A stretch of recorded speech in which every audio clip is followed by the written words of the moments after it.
বিজেপির মধ্যে একটা বিদ্রোহ অনেক আগে থেকেই চলছিল।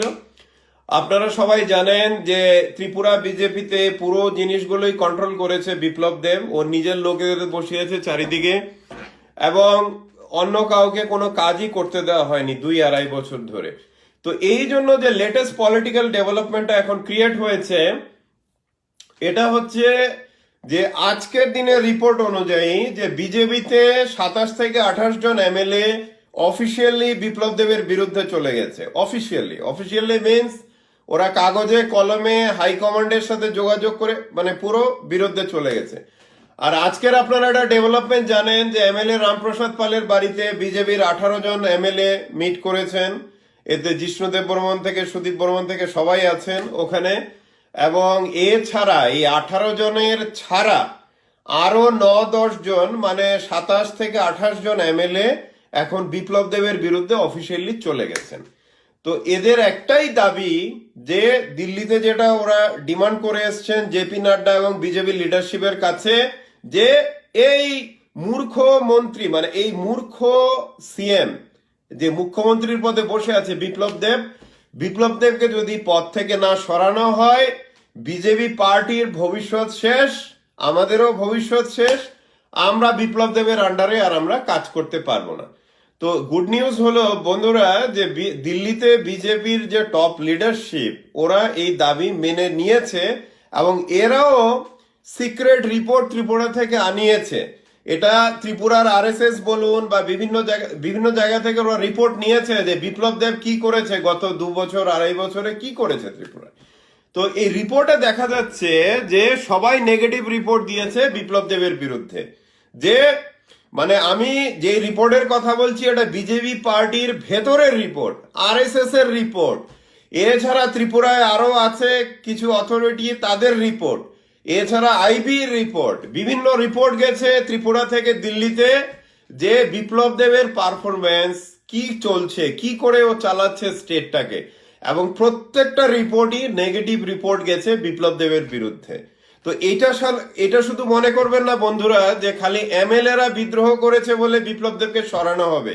BJP party, Amit Shah, JP Nadda Tripura থেকে সিক্রেট রিপোর্ট অলরেডি নিয়েছে। ওরা পেয়েছেন রিপোর্টগুলো এবং এই রিপোর্টগুলো গেছে আরএসএস থেকে গেছে, এই রিপোর্টগুলো আইবি থেকে গেছে। আর এছাড়া আরো কনস্টিটিউশনাল অথরিটি, আমি নামগুলো বলছি না, ওদের থেকে গেছে।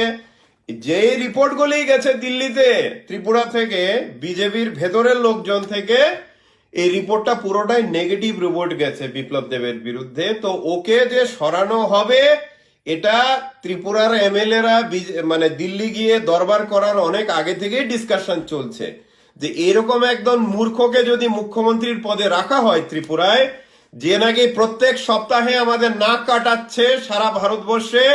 একদিন বলছে পাঞ্জাবি জাটদের বুদ্ধি নেই, আরেকদিনও বলছে হাঁস অক্সিজেন দেয়, আরেকদিনও বলছে মহাভারতের যুগে ইন্টারনেট আছে, আরেকদিনও বলছে ডায়না হেডের নাকি বিশ্ব সুন্দরী হওয়ার যোগ্য না। তো এই যে একটা অপদার্থ যে নাকি কিছুই জানে না, যে মানে বাসে যে ফুল আসে 10 বছরে বা 20 বছরে একবার, সেটাও এই মূর্খ জানে না।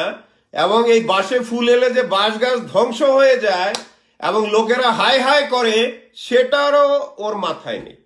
ও সবাইকে বলছে যে বাঁশের ফুল থেকে চাল হবে, বাঁশের কুরুল দিয়ে বিস্কিট হবে, ত্রিপুরা উন্নতি হবে, তারপর জোর গলায় বলছে এক ত্রিপুরা শ্রেষ্ঠ ত্রিপুরা।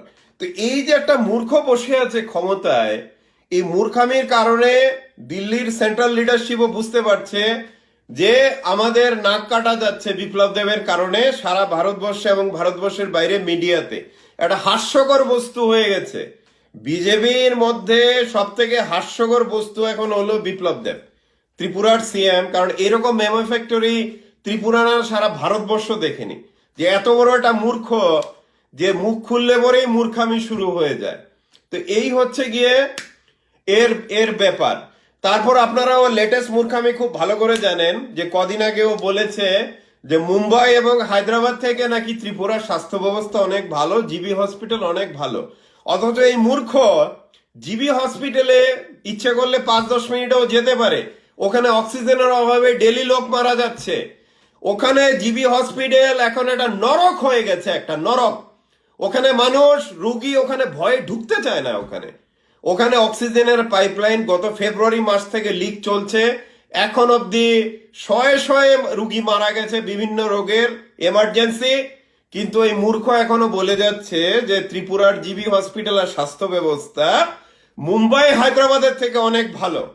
তো কতটা মাথাতে কোনো মানে আমি তো বলবো সাইকোলজিক্যাল ডিসঅর্ডার বা মেন্টাল ডিজিজ থাকলে পরে যে এইভাবে মূর্খের মতো সে কথা বলতে পারে যে ত্রিপুরা স্বাস্থ্য ব্যবস্থা জিবি হসপিটাল কি বলে মুম্বাই হায়দ্রাবাদ থেকে অনেকটা বেটার।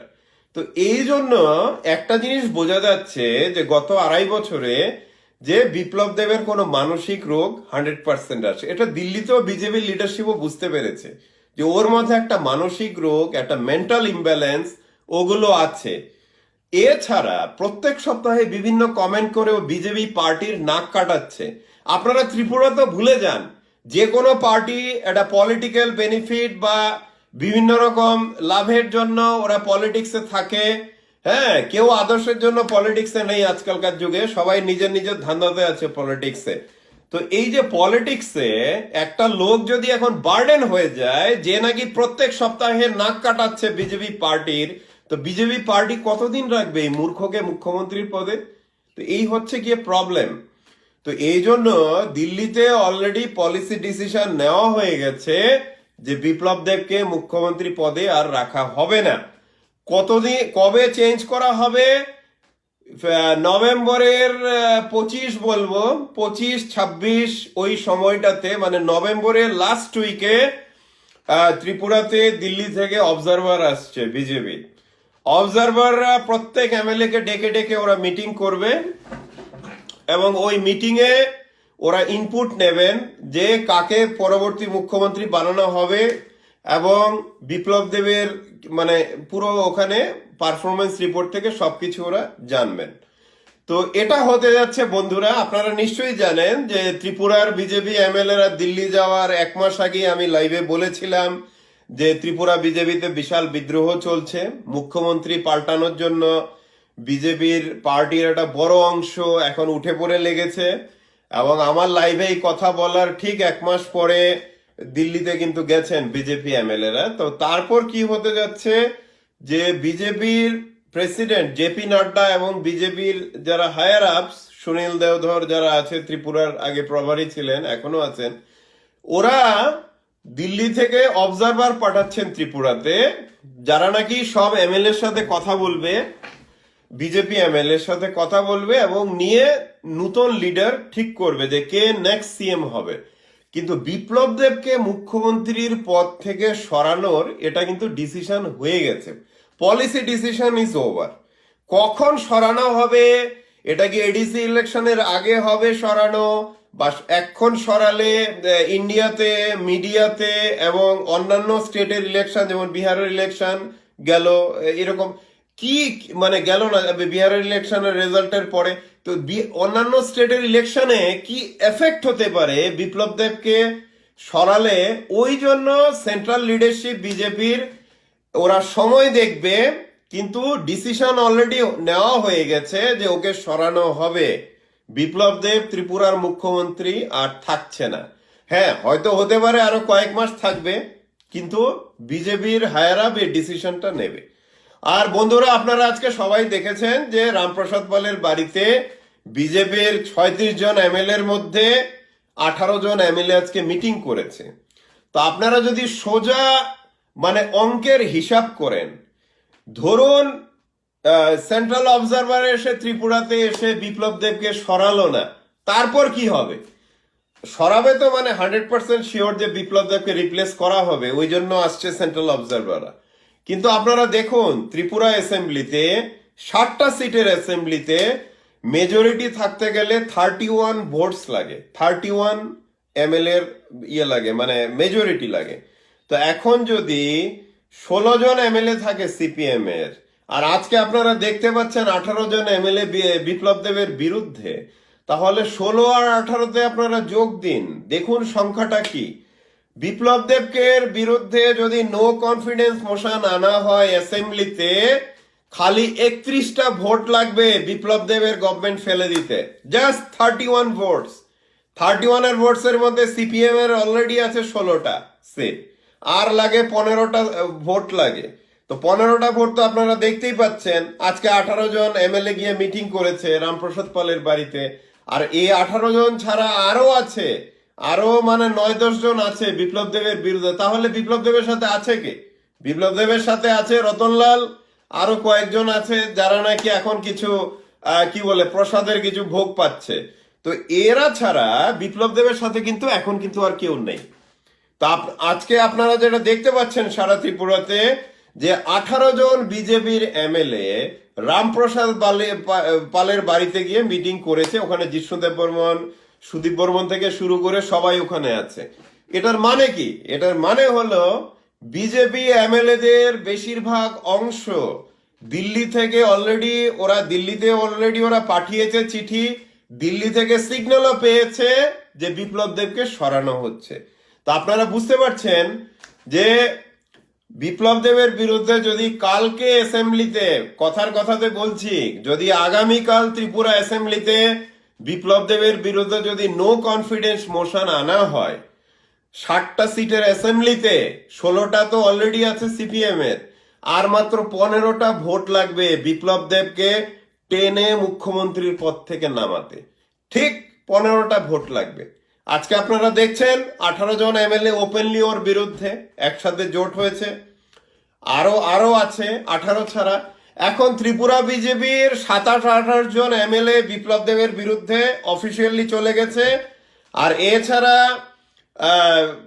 অ্যাসেম্বলিতে যদি নো কনফিডেন্স মোশন আনা হয়, আমি কথাগুলো কেন বলছি, ধরুন নভেম্বরের শেষ সপ্তাহে সেন্ট্রাল অবজারভাররা আসলেন দিল্লি থেকে। ওরা এসে, কারণ অনেক কোটি কোটি টাকা সুটকেসের লেনদেন চলছে এখন চারিদিকে, বিপ্লব দেব রতনলাল করাচ্ছে, কিন্তু এতে কোনো সাকসেস আসছে না এখনো অবধি। তো এই কারণে আপনারা আজকে সারা ত্রিপুরার লোকেরা দেখতে পাচ্ছেন যে বিজেপি পার্টির 18 জন এমএলএ রামপ্রসাদ পালের বাড়িতে আজকে মিটিং করেছে। তো মিটিং এর কারণ কি? মিটিং এর কারণ যে সেন্ট্রাল অবজারভাররা যে আসছে কয়েকশো, মানে আর কত 3 সপ্তাহের মধ্যে আসছে, ধরে নিন নভেম্বর 24-25-এর মধ্যে ওরা থাকবে ত্রিপুরাতে আশা করা যাচ্ছে। সেন্ট্রাল অবজারভাররা আসার আগেই যে কে মুখ্যমন্ত্রী হবে, কিভাবে হবে, তো ওইসব কথাবার্তা নিয়ে ডিসকাশন গুলো এখন থেকে শুরু হয়ে গেছে। তো আপনারা বন্ধুরা একটা জিনিস বুঝতে চেষ্টা করুন, যারা বিপ্লব দেবের আইটি সেল চালাচ্ছেন সেক্রেটারিয়েট থেকে, বা যারা নাকি এখনো ভাবছেন যে বিপ্লব দেব মুখ্যমন্ত্রী থাকবেন সারা জীবন, আপনাদের জন্য আমি এটাই বলতে চাই, আপনারা বাস্তবটাকে দেখুন। বাস্তবটা এখন কি হচ্ছে? বাস্তব হচ্ছে ত্রিপুরা অ্যাসেম্বলিতে 60টা সিট আছে, ওটাতে 16টা সিট অপোজিশনের। এছাড়া গভর্নমেন্ট যদি মেজরিটি নিয়ে টিকতে চায় 31 সিটস লাগে। 31 সিটস মানে ওই 16টার সাথে 15টা যোগ হলে 31 ভোট যদি এগেনস্টে যায় বিপ্লব দেবের বিরুদ্ধে নো কনফিডেন্স মোশনে, গভর্নমেন্ট ফিনিশ, গভর্নমেন্ট পড়ে যাবে সাথে সাথে। তার মানে কি হচ্ছে, বিজেপি হাইকমান্ড খুব ভালো করে জানে যে বিপ্লব দেবকে যদি না সরানো হয় বিজেপি গভর্নমেন্ট পড়ে যাবে, এটা হতে যাচ্ছে। তো এই জন্য অলরেডি দিল্লি থেকে ডিসিশন নেওয়া হয়েছে যে এই মূর্খকে মুখ্যমন্ত্রীর পদ থেকে সরানো হবে, এবং সরানোর সাথে সাথে নতুন সিএম সিলেক্ট করা হবে। এখন অবধি যা খবর আমি পেয়েছি, বিজেপি হাইকমান্ডের দিল্লিতে ওদের চয়েস হচ্ছে চিফ মিনিস্টার ক্যান্ডিডেটের জন্য জিষ্ণুদেব বর্মন, এবং জিষ্ণুদেব বর্মন ছাড়া বাকি সুদীপ বর্মন এবং রামপ্রসাদ পাল সবাইকেই ইম্পর্টেন্ট মিনিস্ট্রি পোস্টে রাখা হবে। কিন্তু যতটুকু আমি এখন অবধি আপডেট পেয়েছি যে ওদের চয়েস হচ্ছে জিষ্ণুদেব বর্মন সিএম পোস্টের জন্য। তো এখন ত্রিপুরার পলিটিক্যাল ডেভেলপমেন্টটা যেটা হতে যাচ্ছে আগামী কয়েক সপ্তাহে, এটা হলো যে দিল্লি থেকে সেন্ট্রাল অবজারভাররা আসবেন নভেম্বরের লাস্ট উইকে আশা করা যাচ্ছে। তারপর তারা প্রত্যেকটা এমএলএ এর সাথে 1-to-1 কথা বলবেন। আপনারা অলরেডি দেখতে পাচ্ছেন 18 জন এমএলএ ওর বিরুদ্ধে, আরো 10 জনের মতো পেছন থেকে বিরুদ্ধে। সবার সাথে কথা বলবেন, ওখানে লিডার ঠিক করা হবে, কে নতুন মুখ্যমন্ত্রী হবে, তারপর নতুন মুখ্যমন্ত্রী অ্যানাউন্স করা হবে, তারপর বিপ্লব দেখবে মুখ্যমন্ত্রীর পদ থেকে নামানো হবে। তো আশা করা যাচ্ছে যে আগামী ডিসেম্বর বা জানুয়ারির মধ্যে লেটেস্ট বিপ্লব দেবকে মুখ্যমন্ত্রীর পদ থেকে ত্রিপুরাবাসী দেখবেন যে এই মূর্খ আর মুখ্যমন্ত্রীর পদে আর নেই।